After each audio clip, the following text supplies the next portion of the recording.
20억짜리 집을 전세 10억을 끼고 후순위 6억을 받으면 내 돈이 얼마가 필요하죠? 4억으로 매수할 수가 있는 겁니다.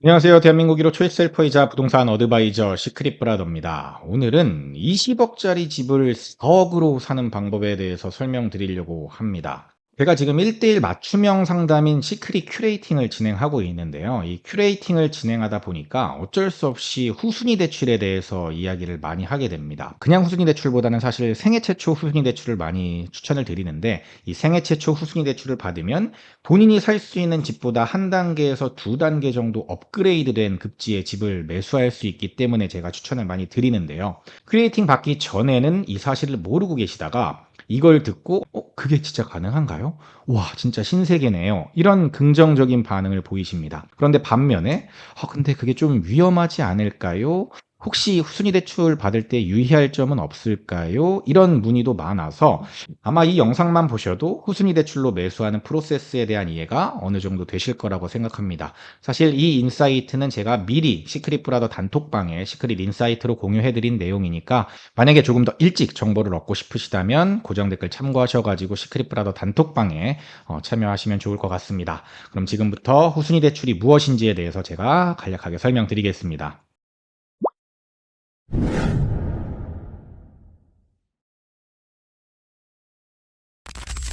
후순위 대출은 말 그대로 대출이 선순위가 아닌 후순위로 잡히는 겁니다. 선순위는 임차인의 보증금이 되는 거고, 내 대출이 후순위로 가는 거죠. 예기치 못한 일이 발생해서 내 집이 경매로 넘어가게 되면 임차인의 보증금이 1순위로 지급되고 은행의 대출이 2순위로 지급되는 구조입니다. 임차인 입장에서는 본인의 보증금이 후순위가 되면 혹시나 보증금의 일부를 돌려받지 못할 수도 있기 때문에 선순위 채무가 있는 집에는 사실 잘 안 들어가려고 합니다. 그래서 임차인의 보증금을 선순위로 두고 은행의 대출을 후순위로 세팅을 하는 거죠. 은행 입장에서는 임차인의 보증금 플러스 대출 금액을 합쳐도 매매가의 80%, 이게 이제 매매가의 80%는 생애 최초 LTV 기준이고 보통 일반 LTV는 70%가 되겠죠? 그거밖에 되지 않으니까 돈을 돌려받을 수 있다는 확신으로 후순위 대출을 내주는 겁니다. 자, 그렇다면 후순위 대출로 어떻게 집을 살 수 있을까? 제가 생애 최초 대출을 예시로 들어보겠습니다. 생애 최초 대출은 LTV가 80%까지 나옵니다. 집값의 80%까지 해준다라는 의미고, 집값은 KB 시세 혹은 더 낮은 매매가 그 둘 중에 하나로 결정이 됩니다. KB 시세 기준으로 매매가가 10억 그리고 전세가가 5억인 집이 있다고 해보죠.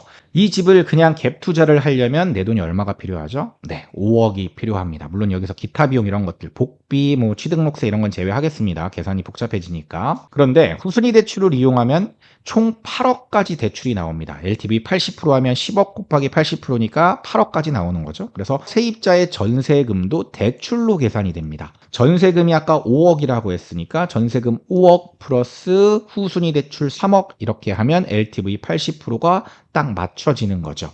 2억이 있으면 10억짜리 집을 살 수 있는 구조가 되는 겁니다. 보통 2억 정도로 갭 투자하는 집을 알아보시는 분들은 매매가가 대략 한 5억에서 6억 정도 집을 많이들 생각하시거든요. 조금 더 쓴다 그러면 한 7억 정도? 그런데 갑자기 내 돈 2억으로 10억짜리 집을 살 수 있다라고 하니까 눈이 막 휘둥그레지면서 새로운 시야가 딱 트이는 거죠. 급지 자체가 달라지는 거니까요. 자, 그렇다면 후순위 대출은 어떤 사람이 이용을 하면 좋을까요? 후순위 대출은 보통 소득은 높은데 자산이 부족한 경우에 많이 받습니다. 예를 들어서 20억짜리 집을 전세 10억을 끼고 후순위 6억을 받으면 내 돈이 얼마가 필요하죠? 4억으로 매수할 수가 있는 겁니다. 소득이 높은 사람들에게 6억 대출 받아봐야 원리금 해봤자 한 250만 원 정도 나가거든요. 그러니까 그렇게 큰 부담이 아니는 거죠. 왜냐면 저한테 상담하시는 분들도 보통 부부 합산 1억 정도는 기본이고 1억 5천, 2억까지도 굉장히 많으니까 원리금 월 250 정도 상환하는 건 아무것도 아닌 경우가 많죠. 이런 이유 때문에 소득은 높지만 자산이 부족한 무주택자분들이 생애 최초 이런 걸 활용해서 집을 먼저 매수해 놓고 향후에 실거주하는 방식으로 후순위 대출이 정말 많이 이루어졌습니다. 23년부터 상급지의 상승폭이 컸던 다양한 이유가 있었는데 그중 하나가 바로 후순위 대출이었죠. 23년, 24년, 올해까지도요. 그리고 이 방식이 지금까지 유지되고 있는데 이번에 토어제 지역이 많이 묶이면서 강남, 서초, 송파, 용산 이렇게는 막혀버린 것이죠. 자, 그러면 후순위 대출을 세팅하는 방법도 좀 궁금하시겠죠? 보통의 경우에 어떻게 세팅을 하냐면 해 낀 집을 매수를 합니다. 매도인 집에 세입자가 거주하고 있는 경우죠. 20억짜리 집에 10억짜리 전세가 지금 껴있다면 내 돈은 4억이 필요하고 후순위 대출로 6억 이렇게 있으면 매수가 간단하게 끝이 나는 겁니다. 그런데 이 경우에 문제가 조금 있습니다. 보통 새가 낀 집들은 만기가 짧은 경우에 내가 감당해야 하는 금액이 커져 버립니다. 예를 들어 만기가 26년 8월이라고 해볼게요. 그리고 세입자는 이미 나가겠다는 의사를 밝힌 상태입니다. 이 집을 매수할 경우에 매수자는 26년 8월 이 집에 실거주를 하거나 다시 세를 줘야 됩니다. 그런데 이미 생애 최초 대출을 써버렸기 때문에 다음 대출은 LTV 80%가 아니라 LTV 70%만 적용이 됩니다. 그러면 총 대출 가능 금액이 16억에서 14억으로 줄어들기 때문에 내 돈이 4억에서 6억으로 2억이 더 필요하게 되는 겁니다. 새 낀 집을 살 때는 내가 4억만 있으면 되는데 필요 금액이 6억으로 늘어나 버린 거죠. 그래서 소득이 괜찮은 사람들, 그러니까 뭐 돈을 많이 모아서 아까 만기일이었던 26년 8월까지 2억 정도를 모을 수 있는 사람들만 이 집을 매수해야 되는 것이죠. 만약에 내가 실거주를 하지 않고 다시 세를 준다고 하더라도 조건은 똑같습니다. 세입자가 바뀌게 되면 기존에 받았던 후순위 대출이 선순위가 되고 새로운 세입자가 후순위가 됩니다. 당연히 세입자들이 안 들어오려고 그러겠죠? 그러니까 이를 상환해주고 새로운 세입자를 선순위로 맞추고 다시 후순위 대출을 받아야 됩니다. 그런데 이 경우에도 생애 최초의 조건은 깨지는 거기 때문에 후순위 대출은 LTV 70%가 적용이 됩니다.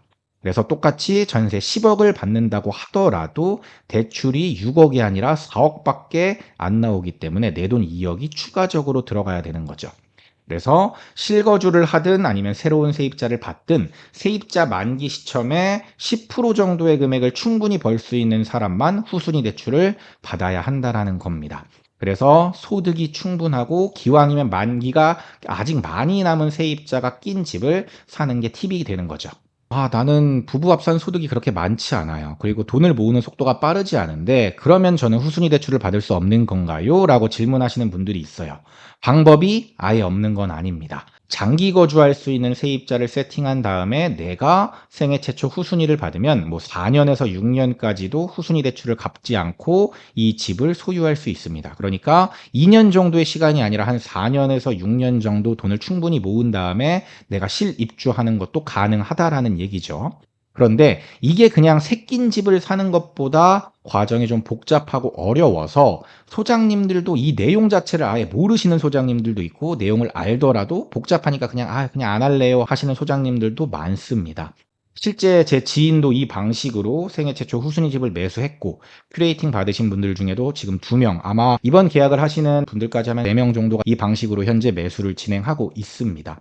이 부분은 제가 뭐 글이나 영상으로 남기기에는 다소 민감하고 좀 굉장히 중요한 팁이 들어갔기 때문에 제가 큐레이팅에서만 설명을 해드리고 있죠. 만약에 이 내용이 궁금하시고 본인이 생애 최초 후순위를 받아서 조금 비싼 집을 매수하고 싶으신 분들이라면 1:1 큐레이팅 시크릿브라더 단톡방이나 블로그에 공지사항 잘 나와 있으니까 참고하셔가지고 신청하시면 될 것 같습니다.